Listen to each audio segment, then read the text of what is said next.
Hello guys, hope you are all fine. So हमने जो geography नहीं, हिस्ट्री का जो पार्ट फर्स्ट था वो अपलोड कर दिया है। पार्ट सेकंड भी अपलोड हो गया है। तो पार्ट सेकंड में कुछ स्टूडेंट्स को प्रॉब्लम आ रही थी कि सर यहाँ पे जो आपकी वॉइस है वो कम आ रही थी, क्योंकि मैं मैरिज में बिज़ी था 2 दिन से। तो उसमें काफ़ी मुश्किल होता है वीडियो को रिकॉर्ड करना, तो उसके लिए सॉरी। सो आज हम जो पार्ट थर्ड होगा उसमें हम जो इंडियन हिस्ट्री है उसका पार्ट थर्ड अपलोड कर रहे हैं। उसमें बहुत ज़्यादा इंपॉर्टेंट पॉइंट्स हैं जहाँ से क्वेश्चन डायरेक्ट पूछे जाते हैं। साथ साथ में हम जो साइंस पोर्शन है वहाँ से जो वीडियोज़ हैं वो उनको भी अपलोड करेंगे। तो बिना टाइम वेस्ट किए हम वीडियो को स्टार्ट करते हैं। तो हमने यहाँ तक कवर किया था, जो हमारे पास ये था रावल्ट एक्ट जो था वो हमने कंप्लीट किया था वीडियो सेकंड में। सो उसके बाद कौन सा इवेंट हुआ, इवेंट वाइज याद रखना, क्योंकि डायरेक्ट क्वेश्चन एग्जामिनर जो होता है ना वो ऐसे फ्रेम करता है, कभी इवेंट्स पूछ लेता है कि फर्स्ट सेकंड थर्ड कौन सा हुआ। तो ये चीज़ें आपको उस तरह से याद रहेंगी। और यहाँ से आपको 100% जो इंडियन हिस्ट्री है वहाँ से आपको क्वेश्चन यहीं से ज़्यादा मैक्सिमम 70 to 80% इसी पोर्शन में से क्वेश्चन पूछे जाते हैं। बहुत इंपॉर्टेंट टॉपिक है। तो और 3-4 वीडियोज़ में इस चीज़ को हम कवर कर लेंगे, हिस्ट्री को।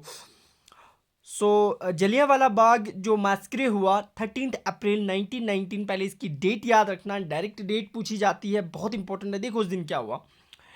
रिवोल्ट एक्ट जो था उसी को लेके क्या हुआ कि गांधी ने पूरे कंट्री वाइज में एक स्ट्राइक अनाउंस कर दी। तो क्या हुआ कि अरेस्ट ऑफ सैफुद्दीन किचलू, इन दो के नाम याद रखना है कि, और दूसरा डॉक्टर सत्यापाल, ऑन 10 अप्रैल 1919 1919 को इन दोनों को अरेस्ट कर दिया गया।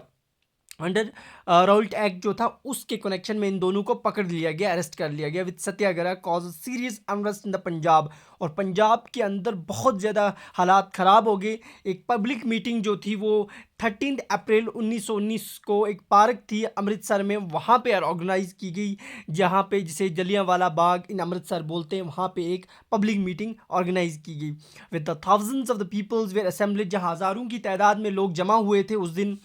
तो क्या हुआ कि जब वो लोग वहाँ पे जमा हुए उस मीटिंग में, उस पार्क में, तो वहाँ पे जनरल रिग्नेट एडवर्ड हेनरी डायर जो थे, जिसको जनरल डायर के नाम से जाना जाता है, पूरा नाम ये है, उन्होंने उस वक्त लोगों पर इनडिस्क्रिमिनेट हैवी फायरिंग कर दी। क्राउड पर 10 मिनट तक ये फायरिंग रही। और इसके नतीजे में वहाँ ये हुआ कि hundreds of the peoples were killed and thousands were wounded, यानी हज़ारों के मतलब 100 मतलब लगभग थाउजेंड्स पीपल्स वहाँ पे मारे गए और हज़ारों की तादाद में लोग ज़ख्मी हो गए उस जलियांवाला बाग में उस दिन। तो क्या हुआ कि ये चीज़ याद रखना कि किन दो लीडर्स को वहाँ पे एक अरेस्ट किया गया था, जिनकी वजह से ये वहाँ पे एक मीटिंग रखी गई, जहाँ पे उन ब्रिटिश में जनरल डायर जो थे उन्होंने फायरिंग का ऑर्डर किया और 10 मिनट में इतने लोगों की डेथ्स हुई, इतने तो लोग वहाँ पे जो ज़ख्मी हो गए। ये चीज़ें याद रखना। आज भी वहाँ पे जो विज़िट करते हैं वहाँ पे तो देखते हैं इन गोलियों के निशान आज भी वहाँ पे मिलते हैं। फिर क्या हुआ, बहुत इंपॉर्टेंट है याद रखना, सरदार उधम सिंह का नाम बहुत इंपॉर्टेंट है, फ्रॉम पंजाब से थे।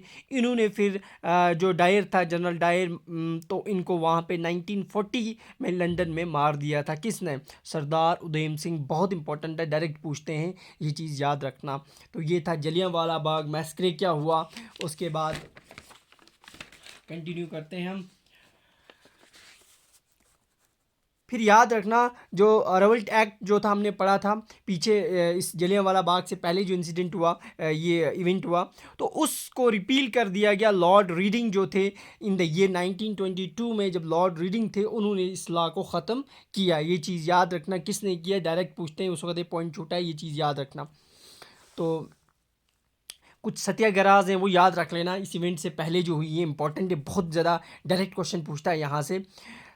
चंपाराम सत्याग्रह जो थी ये पहली सिविल डिसोबीडियंस मूवमेंट थी, पहली सिविल डिसोबीडियंस, सिविल नाफरमानी लोगों ने की।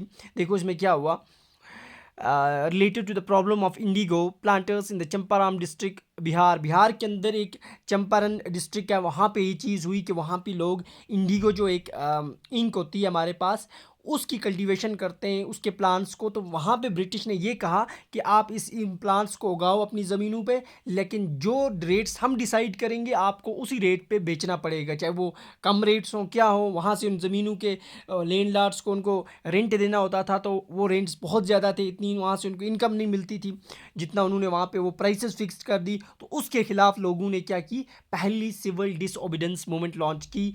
और याद रखना कहाँ पे था, किस स्टेट में था, ये चीज़ें डायरेक्ट पूछी जाती हैं।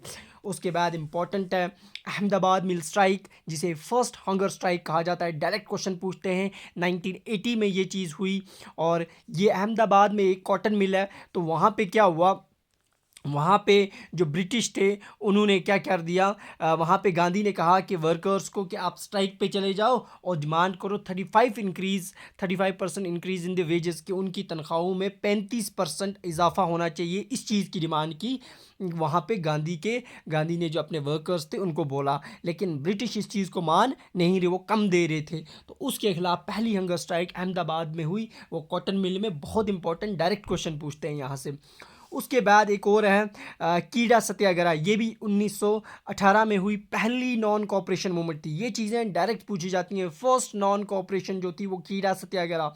कीड़ा क्यों नाम पड़ा इसका, कीड़ा जो गुजरात के अंदर एक जगह है, तो वहाँ पे क्या हुआ, वहाँ पे क्रॉप जो थी, वहाँ पे क्रॉप फेल होगी, वहाँ पे क्योंकि ड्राफ्ट आया, कहत आया, तो उस वजह से वो चीज़ उस वहाँ पे पूरी फसल उस इलाके में ख़राब हो गई थी।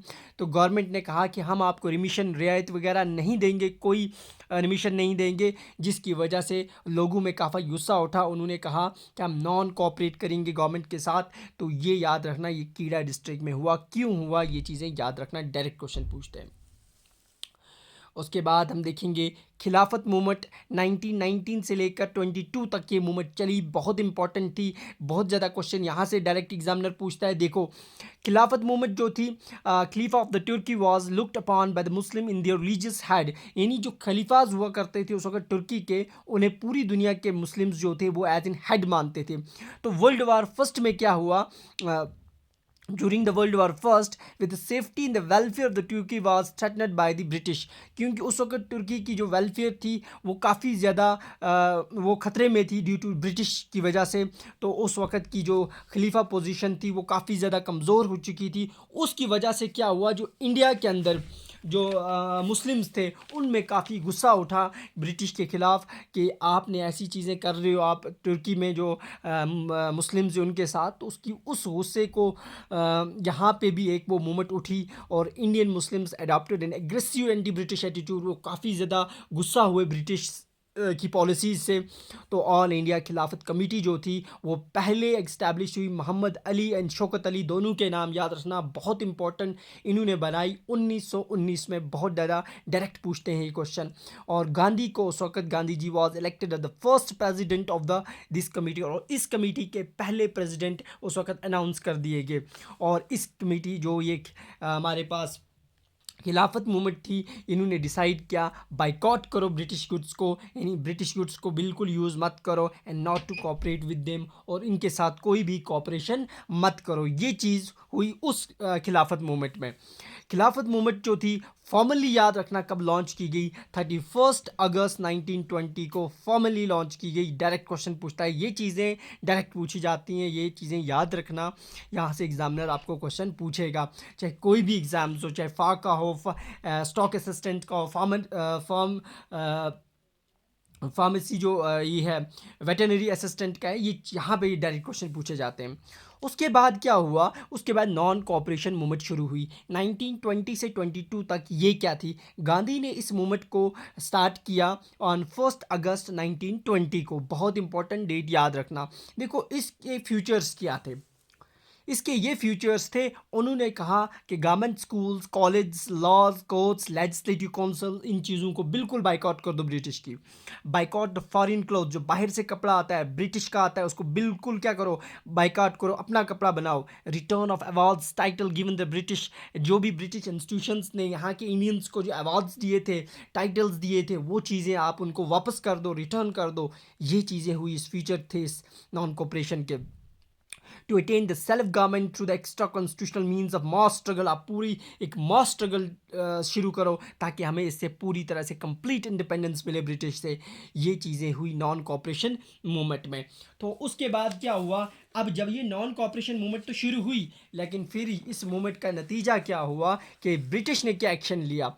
तो ब्रिटिश ने क्या किया, पब्लिक मीटिंग्स पे बैन लगा दिया नॉन कॉपरेशन मूवमेंट के बाद, प्रेस पे बैन लगा दिया, लीडर्स को जेलों में डाल दिया गया, ये चीज़ें हुई। उसके बाद आया एक इंसिडेंट हुआ बहुत बड़ा, जो था चौरी चौरा इंसिडेंट 1922। यहाँ से डायरेक्ट क्वेश्चन पूछते हैं कब हुआ, डेट याद रखना 1922, एग्जैक्ट डेट 5 Feb 1922। ये एक गोरखपुर डिस्ट्रिक्ट था यूपी का, वहाँ पे एक ये चोरी चौरा इंसिडेंट हुआ एक पुलिस स्टेशन में। याद रखना क्या हुआ, the angry protesters put fire on the police station and killed 22 पुलिसमैन्स।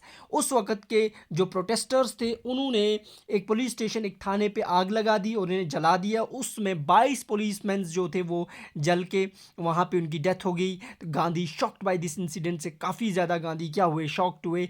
He withdrew the non cooperation movement, और उन्होंने उस वक्त जो नॉन कॉपरेशन मूवमेंट इससे पहले शुरू की थी उसको विड्रू करना पड़ा, निकालना पड़ा, उसको ख़त्म करना पड़ा, उसको बंद करना पड़ा। ऑन 5 Feb 12 1922 को ये मूवमेंट आखिरकार उन्होंने इसको विड्रॉ किया। उसके बाद क्या हुआ, उसके बाद आई स्वराज पार्टी 1923। बहुत इंपॉर्टेंट, याद रखना, इसको फाउंड किया गया 1 Jan 1923 को। इस पार्टी को बनाया गया किसने, इनके नाम याद रखना, मोतीलाल नेहरू, सी आर दास, एन सी केलकर। ये तीन जो थे इनके नाम बहुत इंपॉर्टेंट हैं। इन्होंने इस वक्त कॉन्टेस्ट किया इलेक्शन और वहाँ पे 45 सीट्स इन्होंने आउट ऑफ 145 कैप्चर की, और in central province they secured majority इनको मिल गई वहाँ पे। तो बहुत इंपॉर्टेंट था। अब जो स्वराज पार्टी थी इसकी डिमांड्स क्या थी, इसकी डिमांड ये थी कि जो भी आपने लीडर्स हमारे जो पकड़े हुए हैं उनको रिलीज़ करो, जेलों में से निकालो, प्रोविंशियल ऑटोनॉमी हमें दो। ये चीज़ें थी स्वराज पार्टी की, ये उन्होंने इस चीज़ की डिमांड की। तो उसके बाद क्या हुआ, उसके बाद आता है बरदौली सत्याग्रह। बहुत इंपॉर्टेंट डायरेक्ट क्वेश्चन आता है, यहाँ से चीज़ें याद रखना है, यहाँ से बहुत ज़्यादा पूछे जाते हैं। देखो बरदौली सत्याग्रह, सबसे पहले इसकी डेट याद रखना जून 1928 को। और बरदौली एक सूरत डिस्ट्रिक्ट है ना गुजरात का, वहाँ पे एक जगह है, वहाँ पे एक सत्याग्रह शुरू हुई। एम एस जयंकर ने रिकमेंड किया to increase the land revenue of the Bardoli तकुटा बाय 30%। उस वक्त एम एस जयंकर जो थे उन्होंने ये कहा कि आप इस जो ताल्लुक़ है इसकी बरदौली का, यहाँ पे लैंड रेवेन्यू को आपको 30% इंक्रीज़ करना है। Protest where held against this by the people. लोगों में काफ़ी गुस्सा उठा, वो इसके खिलाफ बोलने लगे, यार इतना ज़्यादा रेवेन्यू हम कहाँ से देंगे, लैंड रेवेन्यू। तो Sardar Vallabh Bhai Patel was called to lead this movement. बहुत इंपॉर्टेंट है, यहाँ इस बरदौली सत्याग्रह को जिसने लीड किया उसका नाम था वल्लभ भाई पटेल। ये डायरेक्ट पूछते हैं ये क्वेश्चन। और उस वक्त satyagraha was demanding the government to set up an independent tribunal to do the revise assessment. एक ट्राइब्यूनल बनाया जाए जो इस चीज़ को रिवाइज करे, इस 30% इतना ज़्यादा हम नहीं दे सकते। तो एट लास्ट गवर्नमेंट ने एग्री होगी to set up a independent tribunal to do the revised assessment. कि गवर्नमेंट ने इस चीज़ को डिसाइड किया कि हम एक कमेटी बनाएंगे, वो उसकी रिवाइज असेसमेंट करेगी। फिर tribunal was led by Maxwell and Broomfield, ये दो ब्रिटिशर्स थे, इन्होंने इसको लीड किया and recommended only 6.03% of the revenue hike. सिर्फ 6.03% ही हम रेवेन्यू में इंक्रीज़ करेंगे, उससे ज़्यादा नहीं, और लोग भी इस चीज़ से सेटिस्फाई हो गए। तो दिस वाज, ये हमारे पास थी बरदौली सत्याग्रह। उसके बाद आता था साइमन कमीशन। बहुत इंपॉर्टेंट डायरेक्ट क्वेश्चन पूछे जाते हैं, याद रखना। साइमन कमीशन जो था इसे दूसरे नाम से जाना जाता था, इसे इंडियन स्टैट्यूटरी कमीशन भी बोलते थे। डायरेक्ट पूछते हैं ये। और ये अपॉइंट किया गया 8 नवंबर 1927 को, इसको अपॉइंट किया गया। एक secretary of the state eight that time was, उस वक्त स्टेट के जो सेक्रेटरी थे उनका नाम याद रखना लॉर्ड ब्रिकनहेड था। याद रखना, डायरेक्ट पूछते हैं who was the secretary at the time of the Simon commission, Lord ब्रिकनहेड। और सारे मेंबर्स, जो भी मेंबर्स थे उस कमीशन के, वो सारे यूरोपियंस थे, वो सारे ब्रिटिश थे, वाइट थे। याद रखना ये बहुत ज़्यादा, इसमें कोई इंडियन भी नहीं था। तो उसके बाद देखो साइमन कमीशन के बारे में आगे फिर क्या हुआ साइमन कमीशन में।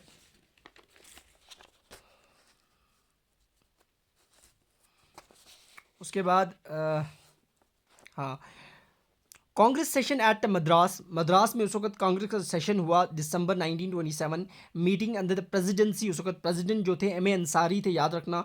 Decided to boycott commission at an every stage. ये मद्रास में जो सेशन हुआ, यहाँ प्रेसिडेंट कौन थे, कब हुआ, और इस सेशन ने उस वक्त बाइकआउट कर दिया कि हम साइमन कमीशन के साथ नहीं हैं।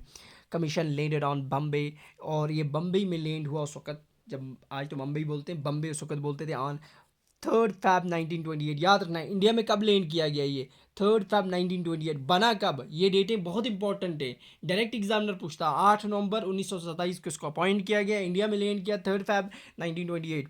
On this day country wide हड़ताल वाज ऑब्जर्व्ड, पूरे मुल्क के अंदर हड़ताल होगी। साइमन गो बैक के नारे दिए गए। Protest were going against the Lahore, this in Lahore के अंदर काफ़ी ज़्यादा प्रोटेस्ट हुए और लाठीचार्ज हुआ। वहाँ पे लाला लाजपत राय ने बहुत ज़्यादा इंजरी हुई उनको, उनकी चेस्ट पे काफ़ी ज़्यादा इंजरी थी, जिसकी वजह से वो ज़ख्मी हो गए वहाँ पे। On October 1928 and died on November 7 1928 को आखिरकार उनकी डेथ हो गई। तो बहुत इंपॉर्टेंट, याद रखना, लाला लाजपत राय साइमन कमीशन के दौरान उनकी डेथ हुई थी।